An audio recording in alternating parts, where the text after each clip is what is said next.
Good morning again to all of you. Okay, so in this part of the discussion, we'll mainly deal with BDSA architectures for video compression. Now, as far as we know that this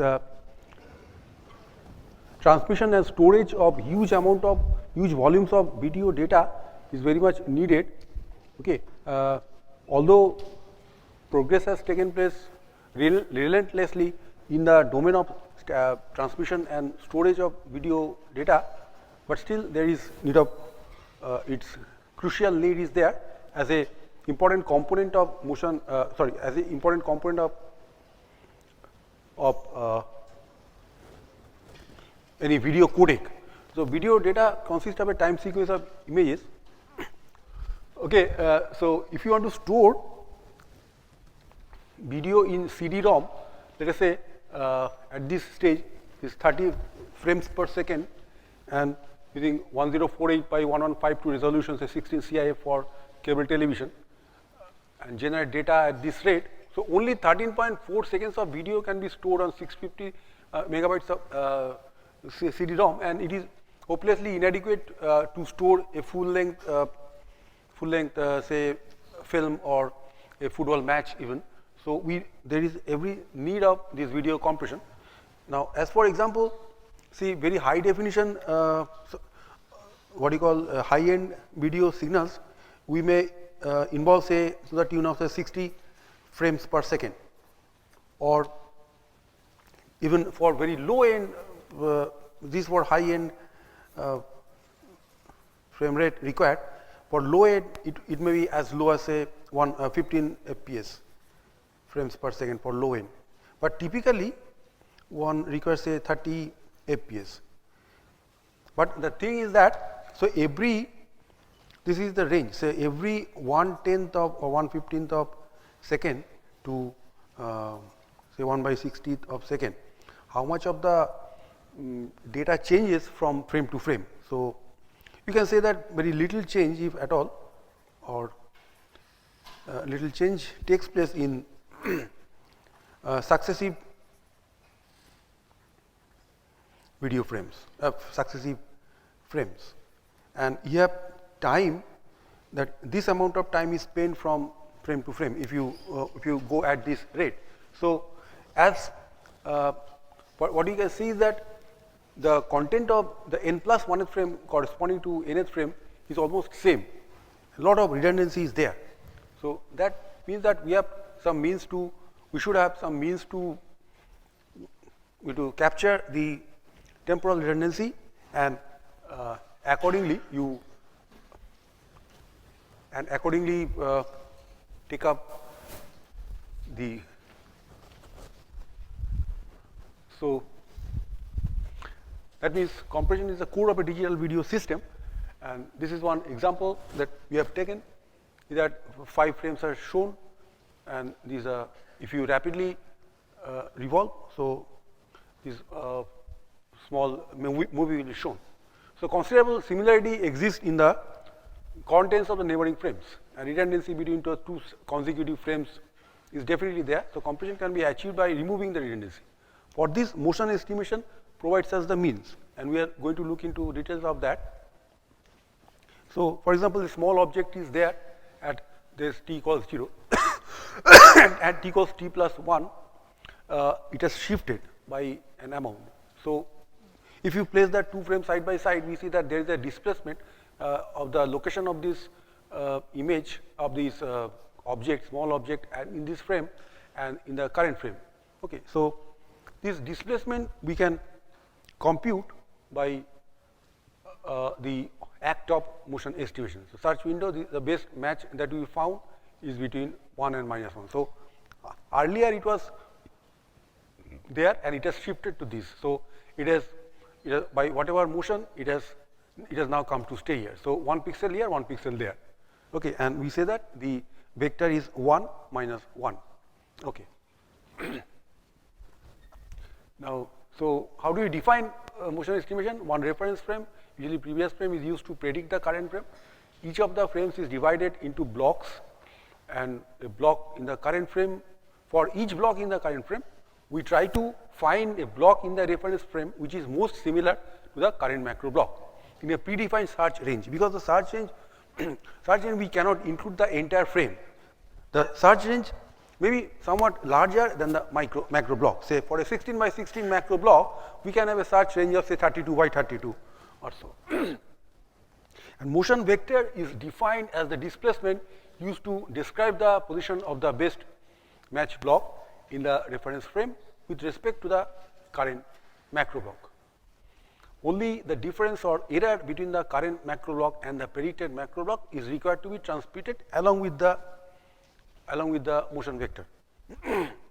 And important, and block matching algorithm, why do we study? Because there are pale recursive algorithms and frequency dependent algorithms are there, but those are difficult to map into VLSI architecture. Block matching algorithm consists of simple arithmetic operations, and they are easy to translate into architectures. This is an important technique for motion estimation. Full or exhaustive search, it consists of a block of size n by n of current or reference block denoted by x. It is matched with all blocks located in the search window, candidate blocks denoted by y. So if the maximum displacement is w, the matching criteria for this, the performance metric, there is a mean absolute difference between the blocks. Okay, so we show by through a proper equation, that is matching distance or distortion is computed, is this one. Okay, so this shows that n is the size, as you know, n by n is the size of the macro block, say 16. X, I, Y, J, it is a pixel in the current frame, and this is a pixel in the reference frame. So distortion is computed for all 2w plus 1 whole square possible positions of a candidate block is search window, and block corresponding to the minimum distortion is used for prediction. So position of this block within the search window is given by this motion vector. And of course, the distortion should be minimum. That means that particular block with which the current frame macro block has the closest match, for it the distortion should be the minimum. So this is computed between a current macro block and a reference macro block. So this is by pictorially we show it. So this is the reference macro block, let us say, and here we obtain, for this example, let us say this is the closest matching macro block in the previous frame. So its displacement can be shown by this. Okay, and say 2w plus 1 whole square, in fact n plus 2w whole square, this is the search area. Now the current is motion compensation. This is the converse job. That means the current frame is reconstructed from the reference frame based on the motion vectors as obtained for all the blocks. So to obtain the current macro block, that means its predicted value, what we have to do, we have to add the motion vector, the reference macro block, and then the computed difference between the two will be added. So this is called motion compensation. And procedures, motion estimation and motion compensation form the heart of video compression system. So overall, so that means here what we do is that comparing the reference, the frames, the blocks in the reference frame within the search area, and for a block in the current frame, we compute the motion vectors. Okay, then add the motion vectors and get the reconstructed current frame. Okay, and send the difference of the reconstructed current frame and the current frame itself, and then pass it through different transform, say variable length coding or entropy coding, then send out the difference. Okay, so motion vectors go, then this difference go, and the reference blocks, reference frame goes entirely. So based on that, one current frame can be reconstructed. So overall block diagram, the flow of data inside the video encoder is shown. here comes the current macro block, okay, and from the previously stored reference frame, we get the difference. So the motion vector is constructed, and then the current frame is reconstructed, and its difference from the actual current macro block is obtained. It is passed through transform, then quantized in entropy coding, and it is sent out. Okay, so and this is how the inverse quantization and inverse transform takes place within the decoder. What we observe is that very high compression ratio can be achieved by ME to remove the temporal redundancies present in the video frame. Say for H.261, the previous standards, which was giving us a 98:1 compression ratio. The compression ratio, as we understand, is obtained by computing the ratio of the number of bits required to store a object divided by the number of bits required to store the object, but in the encoded frame. Okay, so that's why we get this high value. That means nowadays MPEG-4 is a more recent standard. We are getting 200:1. Motion estimation is a technique to eliminate the temporal redundancy of image sequences. It is a central part of the MPEG video codecs and also the H.26x video codecs. It is computationally intensive, as we have shown. It involves about 80% of the total computational power of the encoder. It involves simpler arithmetic computations, but huge amount of memory access is required. It determines the quality of the reconstructed image. About the major existing architectures, these are there. Now, what we have done is that implementation of motion estimation algorithm based on full search, that means the brute force search, requires a huge amount of computation. For example, for real-time motion estimation for video sequence in the this common intermediate format at 30 frames per second with searching range of -16 to 15 requires a computational complexity that exceeds 9.3 giga operations per second. One therefore needs to implement the first search or the suboptimal algorithms on hardware. However, implementation of first search algorithms is difficult due to their unpredictable data flow, irregular data flow. Now, what we start with, let us take into account the unconstrained centered bias diamond search algorithm. It gives better prediction, it is center biased, fewer checking points, better performance in speed and quality than other first search algorithms. And more importantly, it has been adopted by the reference software for MPEG-4. So here we show the flow of data in unconstrained center biased diamond search. The first step is the large diamond search pattern. So search 8 surrounding neighbors of the central point. This is the first one. So there is in the diamond pattern, this 3 plus 3 plus 1, 7 and 8. Okay, so compute the, that means if this is say this pattern is say within the reference macro block. So for each macro block in the current frame, we try to compute that distortions between the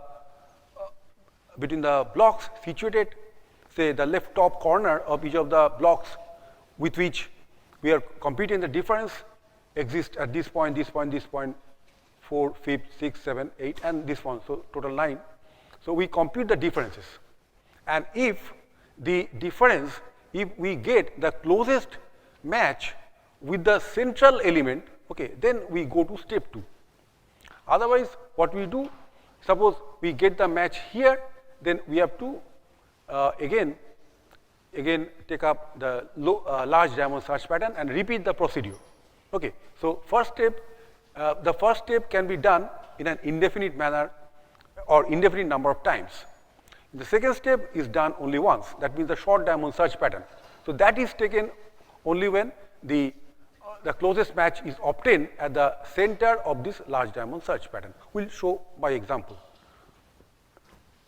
So for example, here an instance we are showing the large diamond search pattern. Okay, suppose the best match is obtained here. That means of the 9 candidate blocks, 9 means 1, 2, 3, 4, 5, 6, 7, 8. Suppose the left top corner of the blocks in the reference frame with which we are comparing a current macro block happens to be here, here, here, 4th, 5th, 6th, 7th, 8th and 9th. We are comparing. Suppose the best match is obtained with the reference macro block of which the left center is at this point. Then in the next step what we are going to do, we are going to redo the search. So another large diamond search pattern is initiated. But these 4 were already searched. So the newer search will involve these 5. 1, 2, 3, 4, 5 that are shown in red. Okay. And now suppose the best match is obtained at this point. Then what we will do? We have to, yet the center, it is not found to be the best match. So we have to redo another large diamond search pattern. So that means now the large diamond search pattern will be initiated with this fellow at the center. So we see that only 3 number of macro blocks will have to be searched for. Okay. And now suppose the best match is obtained at this center. So we'll perform the short diamond search pattern only once. That means we'll search only these 4 neighbors, and of which whichever is the best, that will be taken as the closest match. This much for the unconstrained center bias diamond search. Now it takes into account the what you call the slower motion or very small motion of the small objects. Now as far as the architecture is concerned, this is a proposed 9 processing element architecture for unconstrained center bias diamond search. We are showing in a very broad manner without the details. It will require a processing element array, address generating units, then current pixel is going such pixel. The memory stores all the pixel intensities of the current block as well as the reference blocks. So this the input video is coming, it is stored. Then different steps, row, column address. The MAD values are coming. There should be a comparator, okay, to take care of which is the closest match, and then the motion vector of the closest match will be outputted and stored in a register, let us say. Now here one can use the idea of half search area. What do you understand by that? See, when we have say neighboring macro blocks, always there will be an overlap of the search area of one macro block and its next neighbor. That means, let us say this is the search area of the macro block, say 0. Okay. So this size is 16 by 16, whereas here we choose to have W equal to 8. So that means this size is say 30, or rather say 7, W equal to 7. So that 16 plus 2W, that means 30 multiplied by 30. So the broad square of 30 by 30 pixels, it is the search area of a particular macro block whose size is say 16 by 16. Now with which this is its immediate neighbor on the right. So here we see that this search area of the first macro block, it has got a partial overlap with the search area of the next macro block. This is this one. Okay. So this 30 multiplied by 14, this rectangle happens to be the overlap between the search area of the 0th macro block and the first macro block. Similarly, first macro block and second block, there is a half search area. So this is called the half search area, which this half search area is common between the search area of the 0th macro block and that of the first macro block. This we can utilize in that we keep say different buffers, say 3 number of buffers we can keep. That means when the operation regarding the macro block 0 is taken care of, that means for macro block 0 we have to work upon the entire search area. Okay. So for that, all the pixel intensities that is resident in the reference frame should be present in the memory. So that buffers 0 and 1 need to be read when the buffer 2 can be written into. So buffer 2, what it stores, buffer 2 will store only the half search area, okay, that is common, that is relevant for the macro block 1, not for macro block 0. So buffers 0 and 1, they will involve the data required for macro block 0, whereas the buffer 2 will be busy in storing this half search area. Okay. So after the job corresponding to the macro block 0 is finished, that means by task what you understand is that this Ti, suppose when T0 means the task involved for computing the distortion for macro block 0, okay, and task 1 means the task involved for computing the distortion of macro block 1, similarly T2, T3. So when T0's thing is getting done, then buffer 0 and buffer 1, it should have data in its stabilized form. And buffer 2 can be modified, that means the data corresponding to the half search area of macro block 1 can be stored. At the same time, when the time is over for computing the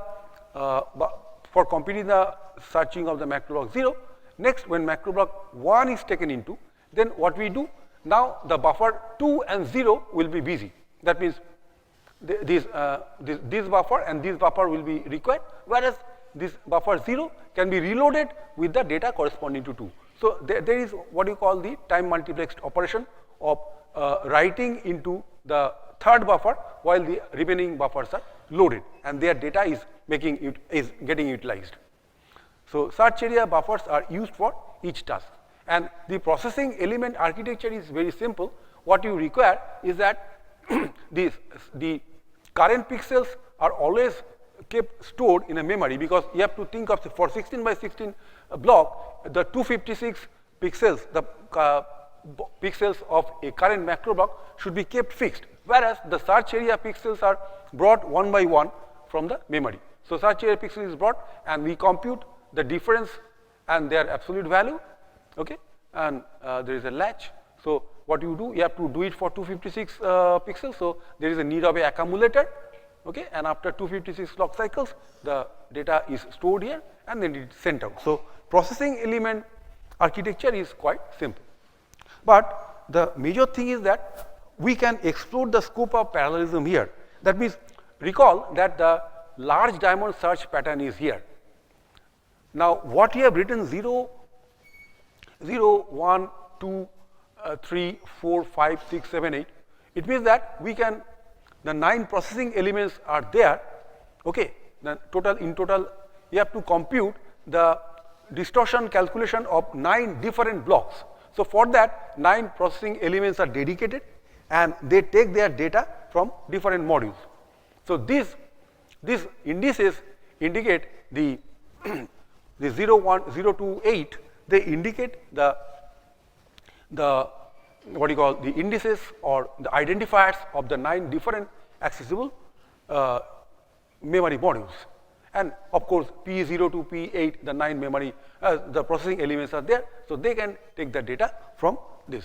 That means that's why we employ a 9 processing element architecture for unconstant center bias diamond search. And they ensure the parallel operation of the 9 processing elements, okay, without coming in the way of the operation of any of its neighbors. And similarly, for the short diamond search pattern also, we have to place the that means these pixels. See, that means if suppose this is a part of the frame of one block, if we can store the 0th pixel in these numbers again indicate the indices of the memory module. So if we can store the pixel, say 0th pixel in memory module number 0, this pixel is a M1, this pixel is M2, again M0, M1, M2, and so on. This ensures that simultaneous operation is possible. Here also we have shown. That means for LDSP as well as SDSP, if we can take this transfer what you call the mapping, okay, that means the pixels can go to distinct memory modules. This will ensure parallel operation.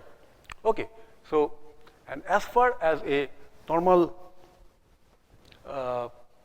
some routine what you call the MATLAB result is concerned, that for this is the original image, the 4-man image reconstructed using UCBDS algorithm, reconstructed using TSS. TSS is a close competitor of UCBDS. Okay, as we shall see, this TSS means the 3-step search. Okay, so this is for different frames, and this is for the news reader. So here also it is reconstructed using UCBDS. reconstructed using TSS. So in our eye, both the images, this and this can remain, apparently be similar, but there is slight difference in the peak signal to noise ratio, okay, as we shall show. So this is for another second frame, this is for third frame, and so on. Now the result that you have got, performance comparison if you do for 9 processing element UCBDS, and of course we had also implemented the 3-step search which involved larger search pattern, okay, and having larger search pattern, it tends to ignore the small motion. That's what is captured by UCBDS, and particularly it is called center bias. That means mostly it is found that nearly 80 to 90% of the object movement in the standard frames may be captured by using UCBDS rather than TSS. That's why we see that the unconstant center bias diamond search gives out somewhat better result compared to 3-step search.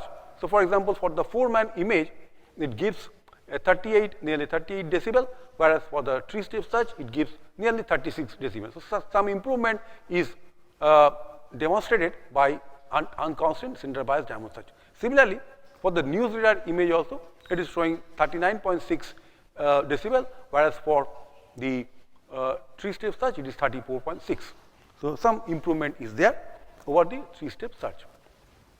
Now, as for the area comparison is concerned, area comparison between the proposed 9 processing elements and the 9 processing 3-step search is concerned, the memory unit, that is, these are the some of the area. Area means in terms of the numbers denote the number of say 2-input NAND gates or 2-input NOR gates. That means if you subject the architecture to getting implemented by say Synopsys 90 nanometer CMOS library, okay, these are the gate equivalents that we get. So for example, the memory unit will require say 18,887 equivalent gates, whereas the same amount of gates for TSS. The control unit, as we shall see, are closely matching. But you see that for address generation unit, TSS wins. The 3-step search does not require any address generation unit because it is very regular. For TSS, as we know that, it involves a 9 number of points are there, and they are always same for whatever iterations we do. But for diamond search, it is very irregular. Okay, so LDSP can change position. So as it is absolutely unpredictable to get the next, to know the address generation, so that address generation is very complicated here, and that calls for some additional area. So area wise, you see that UCBDS is quite behind the 3-step search, okay, because 3-step search architecture does not require any address generation unit, because always we know that if this is the current pixel element, the next will be say 4 pixels ahead, 4 pixels below, 4 pixels left. So it is very easy to calculate, and no complex address generation is required. So now you see the power comparison. As the complex address generation in unit, so controller is somewhat more involved compared to the 3-step search, and hence the UCBDS architecture will require about 8 or 9 more milliwatt compared to TSS. But what we gain in applying USS is that the accuracy is better. That means the PSNR is better. The proposed architecture for unconstant center bias diamond search algorithm has been designed with 9 processing elements, and as compared with 9 processing elements TSS architecture, the chip area as well as power dissipation has been increased, though PSNR is better. This is the only gain. And this architecture is considered to be useful for those applications where accuracies matter, like say video telephony or video conferencing. Okay. So PSNR wise, UCBDS gives us better result than TSS, but architecture wise we have seen that it is somewhat worse than the architecture required for implementing 3-step search algorithm. Next we go into BDS architecture for half pixel motion estimation algorithm. Here, as we know that we have been involved with operating or integer pixel locations, but for greater accuracy one has gone into the half pixel concept. So between the 2 pixel location, one can have half pixel. They are actually imaginary pixels. Okay, it is not obtained from the CCD, the charge coupled device. But for better distortion calculation or for better estimate of the motion vector, we can imagine the presence of half pixels, and we can obtain the intensity values of these half pixels by adopting interpolation. Even after half pixel, one can have quarter pixel also. So between two half pixels, we can have quarter pixel. We are not going into that details. So half pixel motion estimation, while one goes for, it is very much popular. See, modern coding standards like MPEG-4 Part 10 or H.264 have introduced sub-pixel accurate motion estimation. These are somewhat two-step search algorithm has been proposed for half-pixel motion estimation, and this Turkish researcher Yalçin performed implementation of half-pixel on a 4P architecture. With his architecture, we have compared our own architecture, and we'll see the pros and the upside and the downside, okay, of Yalçin's architecture and our architecture. Now, sub-pixel motion estimation gives better prediction, definitely, and hence less error as compared with that of the integer pixel motion estimation, but at the cost of additional computations. This additional computation will be brought in not only by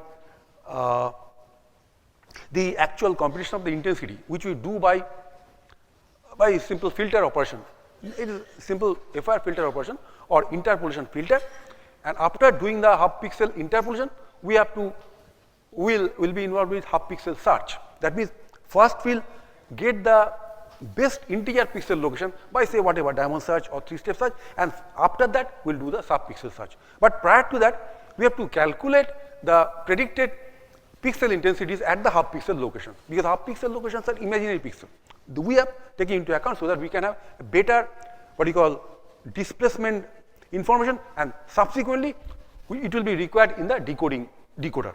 Okay. So half pixel interpolation has to be done. Interpolation is a very important task, has to be done before performing the half pixel motion estimation. So here we show one example. Please see that the capital letters indicate the pixel locations of the integer pixels.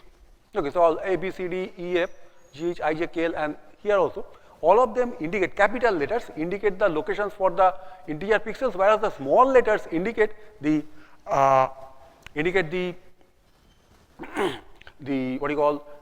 the half pixel locations. So we have to calculate the intensities located at A, B, C, D everywhere, then N also. So how we can do that? For that, the simplest thing is that we can take the help of a 6-step FR filter. Note that how it is done.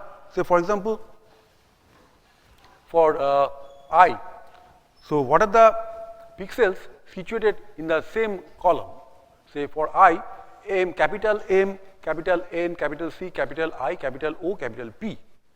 Okay, so small I, as we can see, in this same column, the integer pixels are situated M, N, C, I with their respective intensity values. Now, effect of I and C, which is immediately adjacent to I, their effect will be more. So weightage accordingly will be more. For C and I, the weightage that is given, it is a weighted FR filter. So for C and I, as you can see, 20 by 32. So in a normalized scale, 20 by 32, that means 5 by 8. Okay. Then M and N, these are the farthest element. M and P, these are the farthest element, and O and N are the near. So accordingly, the 6-step FR filter is there, and with the weights are there. And similarly, for let us say J, it will be 20 by 32 plus the intensity of D and J minus say 10 by 32, 5 by 32 for R and S, and 1 by 32 of O and D. Similarly, we can get, and for these are for the same pixels, for the pixels in the column. For D can be calculated likewise for GHI. So that means in the same row, when a half pixel has got two adjacent integer pixels in the same row, we have to take into account the pixels situated in the same row. And those half pixels which are situated in the same column with adjacent integer pixels, we have to take into account the same column. And after doing that, say for N, which is neither which do not have any adjacent horizontal interior pixels or vertical interior pixel, they will be calculated in terms of the in terms of the half pixel value itself. Okay. Now here we show a bit complicated diagram where you can see that these are the 0, 0, these are the integer pixel locations, say 0, 0, there is a row coordinate and the column coordinators there, say in integer image processing domain, as we know that the x-axis varies rightward it grows and y-axis grows downward. Okay, so 0, 0, this is 1, 0, 0, 1, 0, 2. And here we show the half pixel locations. As we can see that the half pixels which are written with capital A, say for example A02, this has got two integer pixels situated in the same column. That means A02, A01, all these, particularly the set A half pixels have got integer pixel vertical neighbors. Okay, and set B half pixels have got integer pixel horizontal neighbors. Okay, and set C half pixels have got neither horizontal nor vertical integer neighbors. Okay, so they will be calculated in terms of the calculated half pixels A. Okay, so that means what we require is the interpolation. This architecture that we will require will be this one: adder, shifter, adder, shifter. We are not going to details of this. Basically, we know that it will be good that after the integer pixel values are all known, they are stored in memory. Okay, so while trying to calculate the value of, let us say, A00, these 6 integer pixel values will be required, say 1, 2, 3, 4, 5, 6. Again, while trying to calculate the by interpolation the intensity values of A10, what we require 1, 2, 3, then 4, 5, 6. Again for A20 we show that 1, 2, 3, 4, 5, 6. For A30 we require 1, 2, 3, 4, 5, 6. This pixel. And lastly for A00 we require 1, 2, 3, 4, 5, 6. So that means in a particular column we require to calculate say 5, 1, 2, 3, 4, 5 half pixels, and we require 1, 2, 3, 4, 5, 6, 7, 8, 9, 10. Okay, or what do you call 10 number of integer pixels. So it will be good if you have to do it in one clock cycles. What are required? All the 10 integer pixels should be available to us. Okay, so we can do in one clock cycle. If we go straightforwardly, sequentially, if we do, then we'll require 5 clock cycles. Okay, because all the integer pixels are available. Again, it depends on how the memory access is done. So memory access, if you read one pixel at a time, this will call for a huge number of clock periods. Rather than that, if you have a broad data path where at one go you can have say 6 pixels, that means 6 into 8, 48-bit data path. It is quite possible nowadays with the advent of multiple port memory and all this. So that means the data path can be widened to as long the whatever extent you require. So that means if one go, but of course the architecture will be a bit non-trivial. So 1, 2, 3, 4, 5, 6, 7, 8, 9, 10. So that means 10 pixels, and each pixel say requires 8 bits to code. That means 8 into 10, 80 bits of data path if you can afford. Okay, then you can get all the half pixels, all the 1, 2, 3, these 4 half pixel values you can calculate by interpolation, provided you have got again 5 data paths in parallel.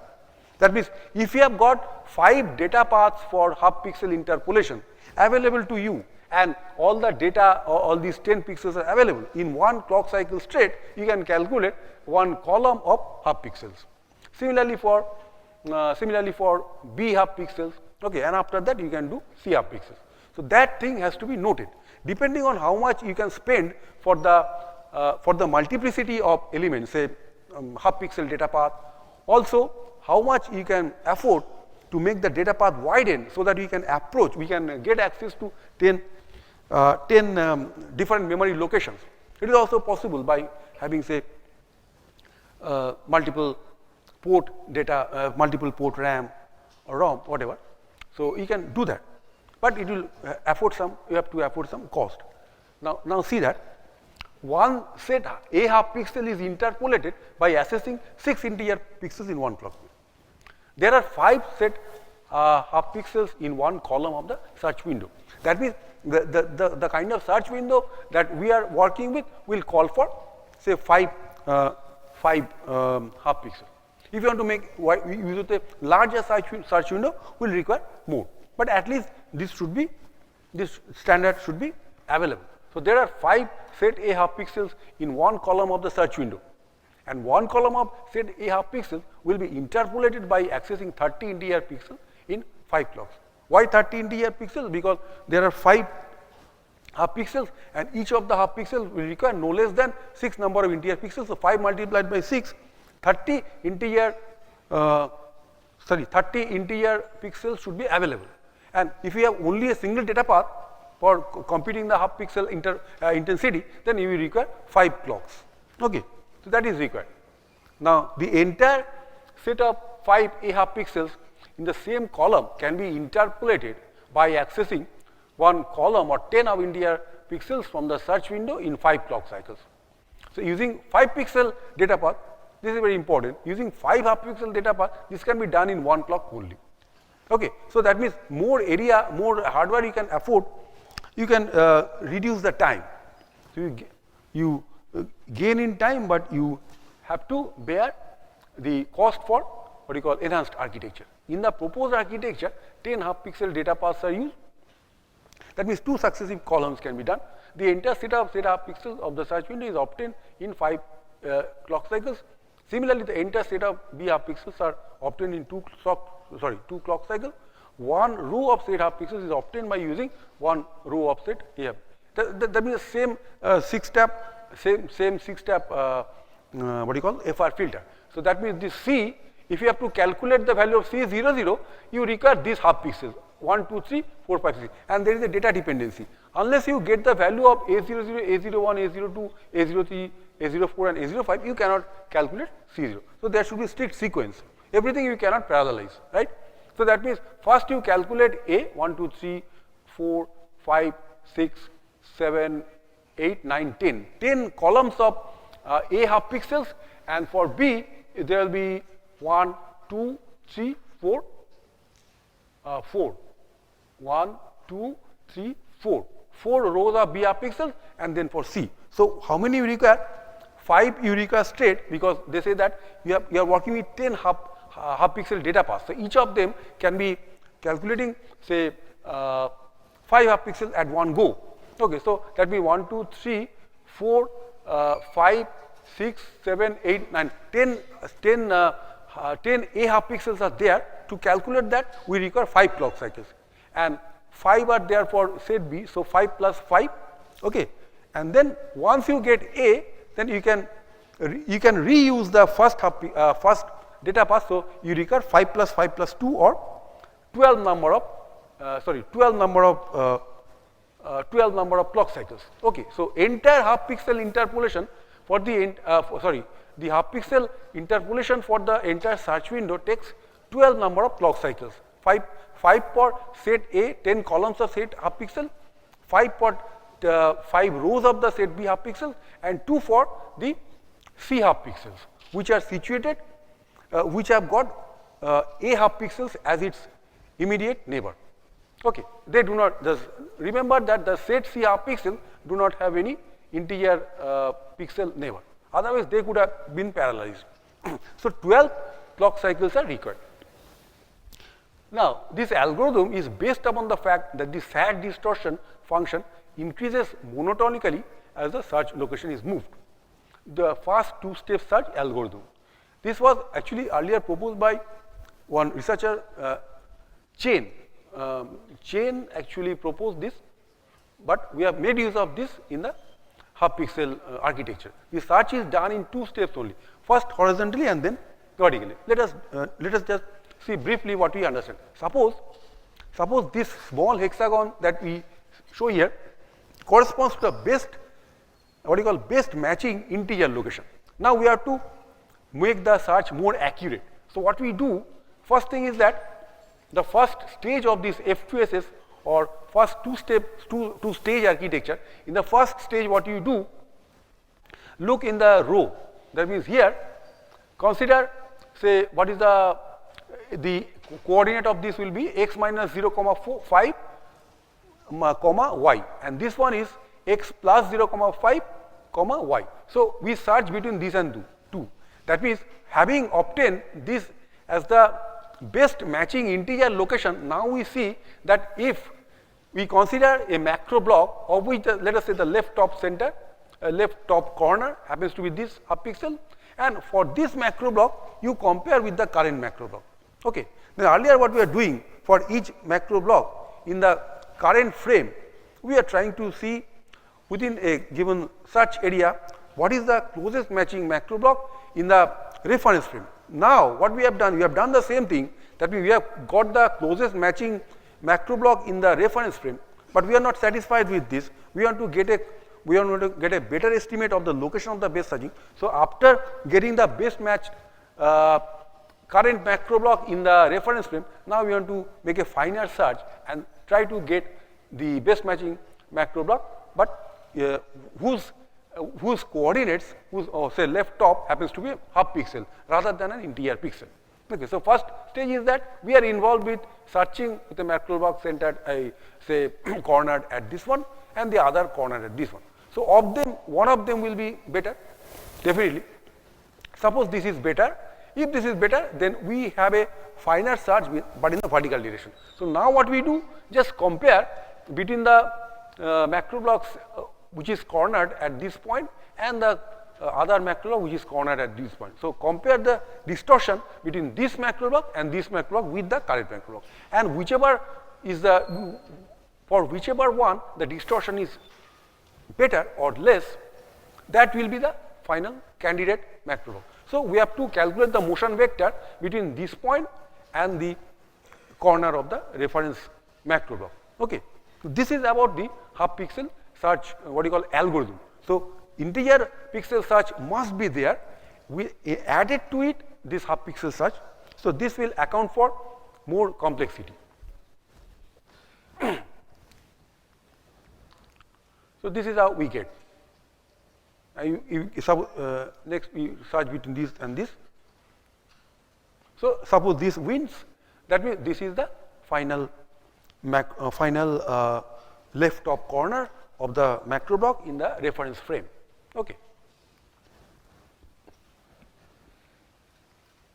Now, in order to make a critical comparison between the architecture due to Yeltsin and architecture, because Yeltsin also, the architecture proposed by Yeltsin, their control complexity is more. He is exploited to implement the 2SS. And also, Yeltsin, they have taken 4P architecture, whereas we have taken 8P architecture. However, the interpolation data path is the same. Only the interpolation data path is same. But after that, the technique is a bit different. Architecture due to Yeltsin was based on 4 processing elements, and our proposed architecture is based on 8 Ps, which is simplified memory and control unit. So using 8P allows us to, as you have seen, that the 2 columns set half pixel intensities can be calculated by interpolation. So there are 16 pixels to be searched in each step, and at each location the MAD value at the center point has already been calculated. So only 2 positions have to be searched in each of the steps. 8P architecture has been used in our architecture with 4 Ps engaged at each of. Now what you have to do, you have to make a fair comparison. We have to subject both of the technique to same medical platform. Unless that we cannot calculate, we cannot compare. So Yeltsin's architecture we show similar. So first 2 columns of set A, their memory arrangement was a bit different. First 2 columns of set half pixels are written at address 0, other 2 columns are written at address 1, rows of set B half pixels are written at address 2, whatever. And this modified memory arrangement, so they take more time in order to calculate the this interpolation, because the number of P's is different, although the algorithm is same. Now, by our proposed architecture to enable parallel data access, each row of the current block is written as a 32-bit word. That means 4 pixels values are taken together to a single location in the current register. And each row of the two such locations is written as a 40-bit word to a single location in the search register.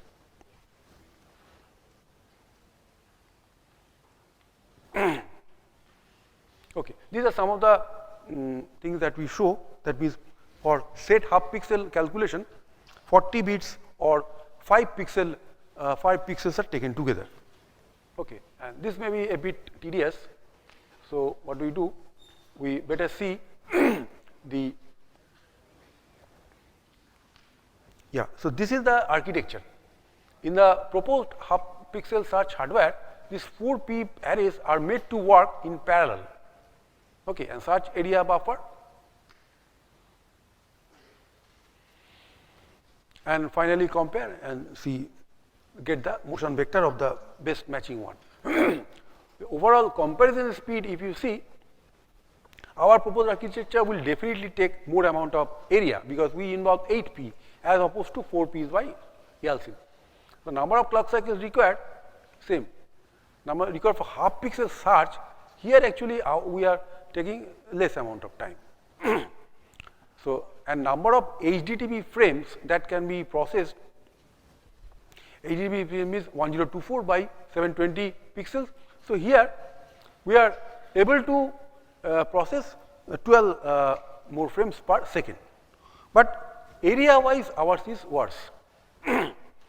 So, architecture the proposed by us is this one. Processing unit, as you can see, as we are taking 8P, so more than half, more than twice this area is taken. This is same, and the overall architecture is of course somewhat same because of the control complexity. The control complexity of the proposed algorithm, it takes the one thing needs to be. I just want to highlight one thing. See, look at this. This may need explanation. Why the control unit, our proposed architecture, which uses that first 2 steps, it is taking say 60,000 gate equivalent less than Yeltsin architecture. It is because of the fact that in the conventional half pixel search, one is involved with not 4 but 8. Because if you look at a square, so assume that the entire pixel is at the center of the square. Now, how many neighbors it has got? 8 number of neighbors. 1, 2, 3, 4, 5, 6, 7, 8.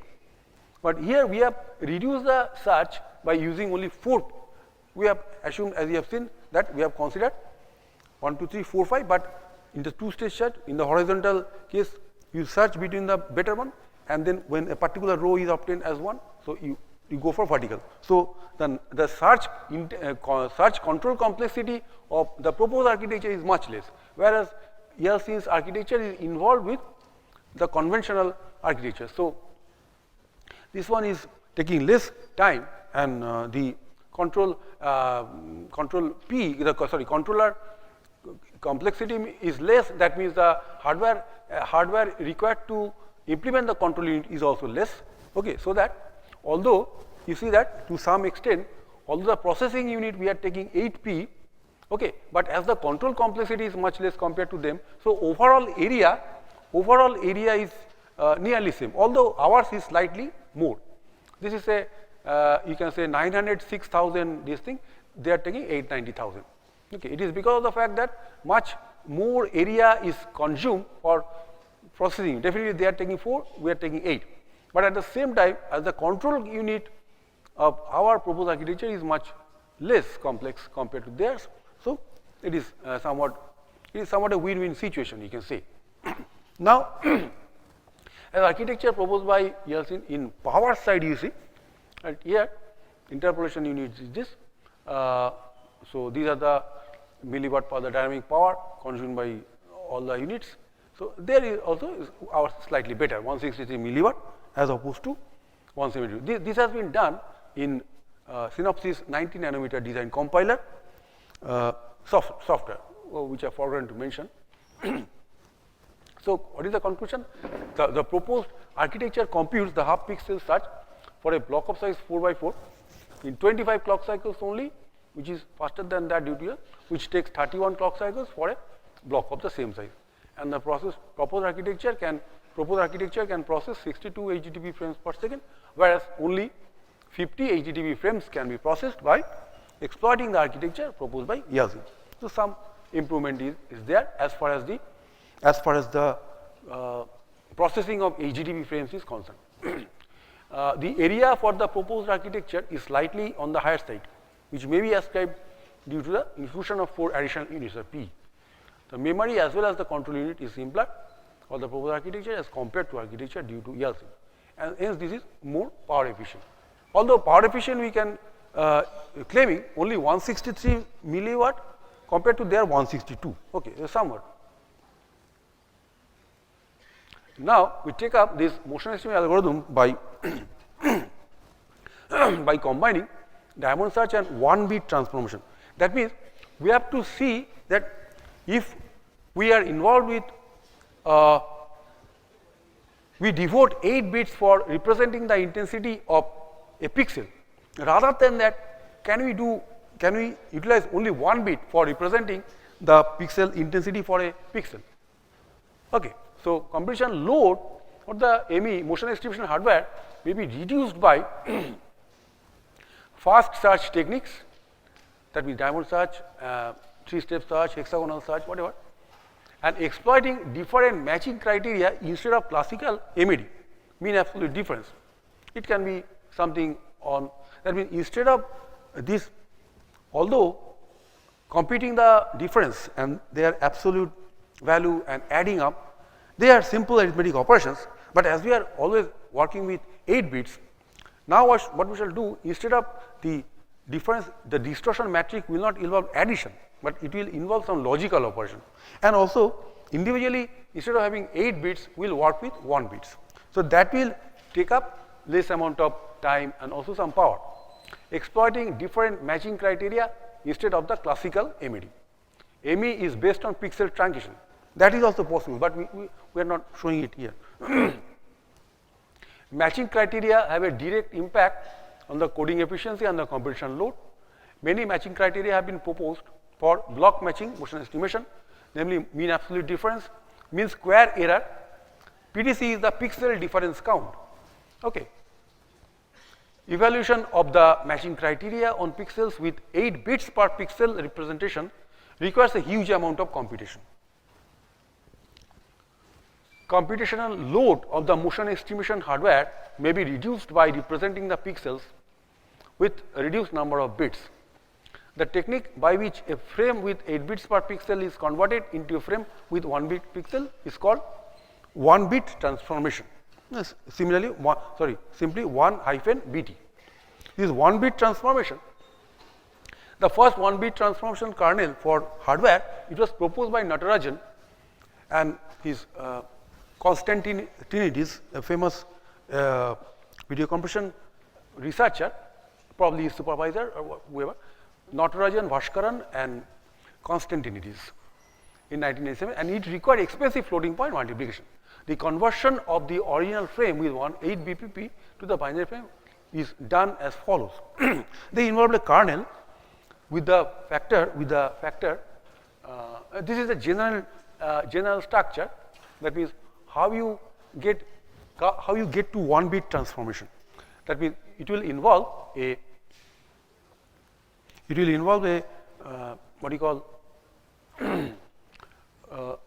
operating with a kernel. That basically some convolution operation. It's a filtering operation basically, a band pass filter operation. Original frame with 8 bits per pixel, you multiply it using kernel. Then in the filtered frame, you compare, say, bit by bit, pixel by pixel, this one. If you find that this previous existing pixel value is greater than or equal to this reconstructed, filtered value, then the corresponding bit will be 1, else it will be 0. See, for simplicity, you can say that, well, you have a block of say size 16 by 16. You can also go for thresholding. How? Thresholding means that 16 by 16, so 256 pixels are there. You sum up the pixel intensities of all the 256. Divide by 256. What do you get? You get the mean intensity value. Now, whichever pixel intensity is above the mean, you just replace with 1. Say greater than equal to the mean value, you just replace the bit value with 1. And those who are lower than the mean block intensity value, you just replace with 0.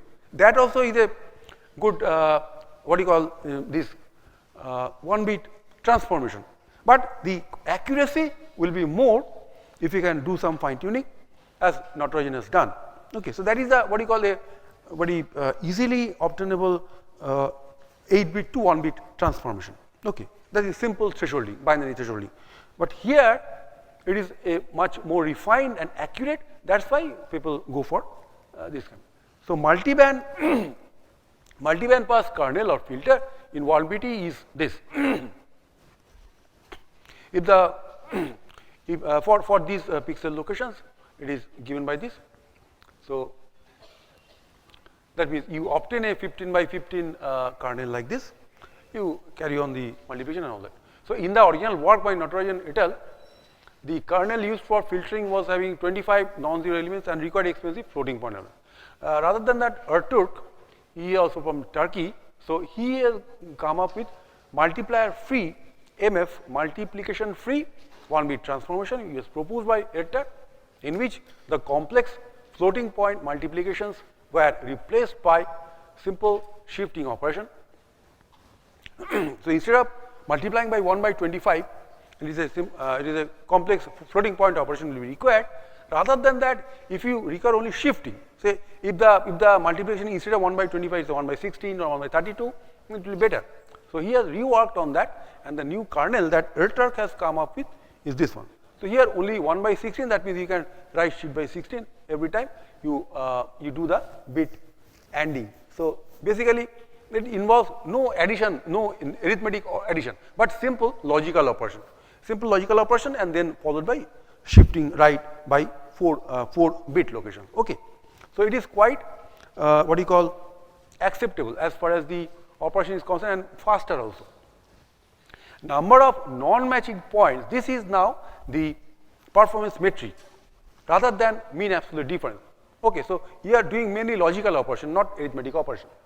Is used as the matching criteria, and it is defined as this. As you can see that only Boolean XOR operation is required, and of course you have to compare between the two blocks, so this summation will be there. Okay. So now matching between blocks can be found by simpler XOR operation. So summation that we use to find number of non-matching points in how many. Say if the NNNP value, see NNNP value, say for one block it is say it differs in say 100 pixel position. For in one case it is different 90 position. Okay, so whichever gives the least value, you take that. Okay, instead of calculating a involved distortion value, in earlier example we could not finish it. There also some partial estimate was there. So you can say this is another example of a partial estimate. The distortion calculation will be very accurate. Okay, if you go very sincerely for that, but that will involve a lot of time, more time and more computation. Rather than this can be easily done provided you have got the kernel ready-made. Okay, so now matching between blocks can be found by simpler XOR operation. It is much faster compared to the distortion calculation. So we are not showing the actually the what you call the result, but some. That means if you try to compare this between the this faster NNMP metric rather than the MED operation, and if you calculate the PSNR, they will be found to be somewhat, for a single frame, this will be found to be somewhat worse. Okay, because some more accuracy for approximation was there. Definitely there will be loss of accuracy if you replace an 8-bit value by 1-bit value and carry on the operation. But what you gain is that you can do this quickly, and particularly as the speed is increasing day by day. Say now we see even if we go from say 30 frames per second to 60 frames per second. Okay, so always we are going after enhanced throughput, but at the cost of introducing some error in the actual intensity value. But visual perception is that if we do it in a high resolution, our eye may not be able to perceive the lack of accuracy. Of course, the blocking artifacts will be there because we are taking into account the block by block operation. But still, if we apply these criteria for calculating the difference or distortion, and then whatever action we do subsequently will be quite acceptable. Okay, so this 1-bit transformation is quite popular instead of having, say, 8-bit pixels and then working with that, and also doing the orthodox arithmetic calculation for the distortion metric, namely mean absolute difference, sum of absolute difference, okay, rather than NNMP. So, but number of non-matching pixels if we do, the arithmetic operations can be replaced per se by this easier exclusive OR operation, Boolean exclusive OR operation, and the result that we get, okay, will be quite acceptable. So, what we do, we can stop now, and if any questions are there, we can address. You know my email ID, so you can also send me the question. I'll try my best to get to you with the answers. If not now, later also.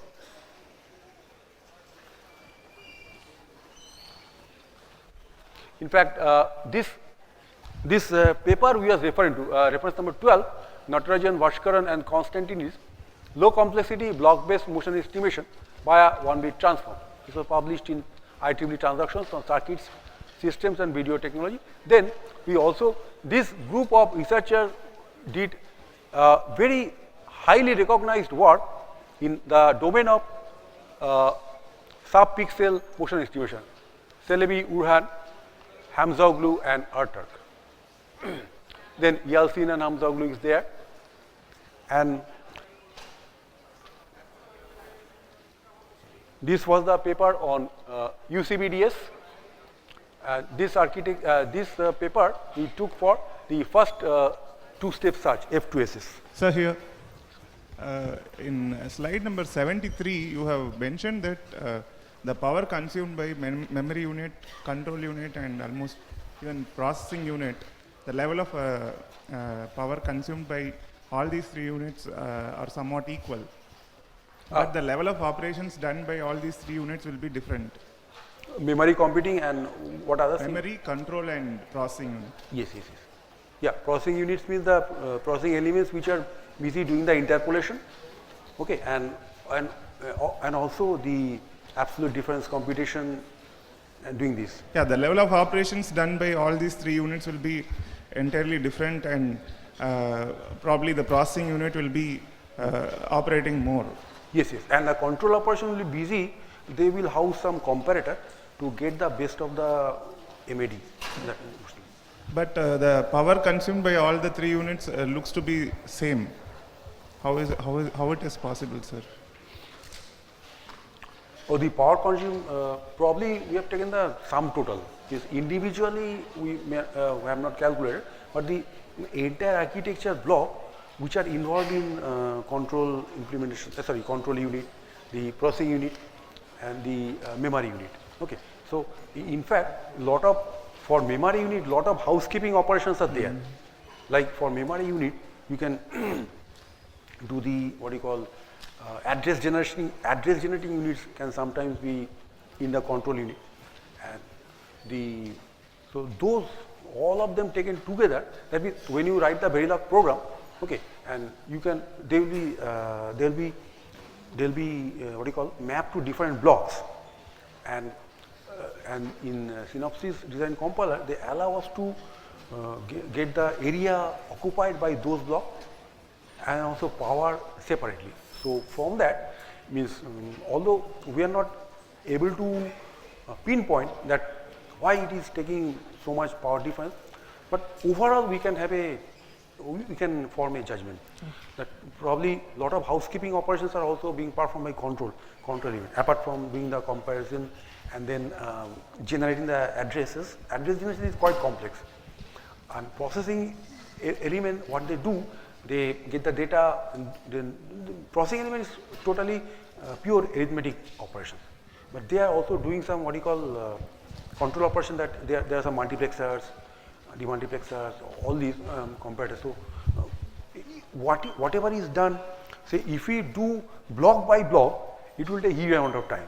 But when you write the programs in Verilog itself, when it maps to synthesizable construct, they may use some say address translator or multiplexer, demultiplexer, different things, even adder or to some extent. That is, those adders are only for address generation, but those are not visible to us.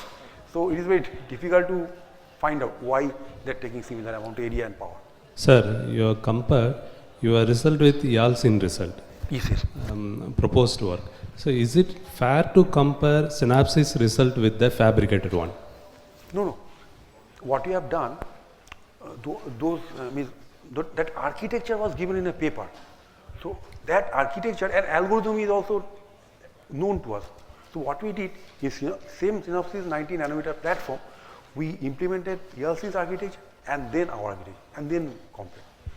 They have not, those technology data was not available in their paper. The architecture was there. So what we did actually, the architecture and algorithm also known to us that they are using, we are using F2SS, they are using the conventional, that 8 half pixel. So we totally, blindly followed the algorithm, architecture also, then wrote the program in Verilog, synthesis program, then we compared. So that's why we mentioned in that one paper we have shown, it was published in, I think, I've forgotten, in IE journal, Institute of Engineering journal. So there we mentioned that for fair comparison, we have resynthesized the architecture in Synapsys 90 nanometer, design compiler and ours, and then we make the. We have, normally we synthesize using Synopsys design compiler. Now you have mentioned about some of the architectures are using 8 port RAMs and each are of 8-bit, each ports of 8-bit. So do we get such kind of standard cells in, normally I have not seen in PDK where RAM, multi-port RAMs available directly. So what is the solution if you really want to check on ASIC? Oh, that means 40-bit data path or say non-standard data path, you say? Yeah. I think Srinivas, can you address this? Yeah, that is actually we make it as a banks, memory banks. So from each bank we are taking the 8 pixels, means 8 bits at a time. Suppose if you want 8 port, so then we have 8 banks of memory. So then from each bank we are taking the 1 pixel at a time. And another question that I'm wondering, like whenever we compare these architectures, do we take care of power consumed in memory access and power or area of memory, or only we compare logic? Let us say I develop block search algorithm, so do we account memory part and memory access for area and power? As we have shown that in case of our area and power, that chart we show a table in the form of table.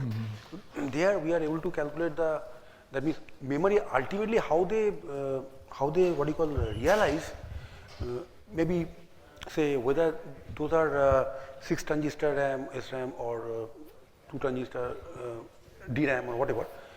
That I don't know whether it is possible to find, but the area consumed by the memory chunk and the power consumed by them, they are given in details. Means, as far as I know, these prime time and prime power, you get the area consumed to a very close value, area consumed by the memory modules and the power consumed by them also. Thank you. Hello, sir. Regarding power, power analysis shows that near about 40% of power being consumed by clocks. And clock gating technique is a remedy for that particular, how it can be further bring down the power consumption. But as far as clock gating technique goes, I found that the clock gating technique, it has been implemented till 16-bit processor. Beyond that 32-bit, 64-bit or beyond that, the clock gating technique is not used. But as far as the heavy application like video compression goes, it is preferable that it should be implemented on 32-bit or beyond 32-bit, just to get optimized performance. So, is there any problem as such for implementing clock gating technique with a high performance processor, like 32-bit or 64-bit or beyond that? Yeah, clock gating, as far as I know, for low power application, it solves 90% of the problem. But for other problems, there may be some technique by which we can introduce what you call that correlation between the data and try to see that transition activity. But clock gating, as far as I know, still it is regarded as very effective in reducing low power. Srinivas, can you say something? Generally, till now, we have not used that clock gatings. But sometimes we are using for simple circuits and all, but as for consider the large circuits, so while coming to the clock gating, we have to optimize entire thing. So, but for video processing applications, the architectures are very big. So manual optimization will be very difficult. That is why we are not considering those things. Mostly we are considering on the logic optimizations and the architecture wise how we can able to optimize those things.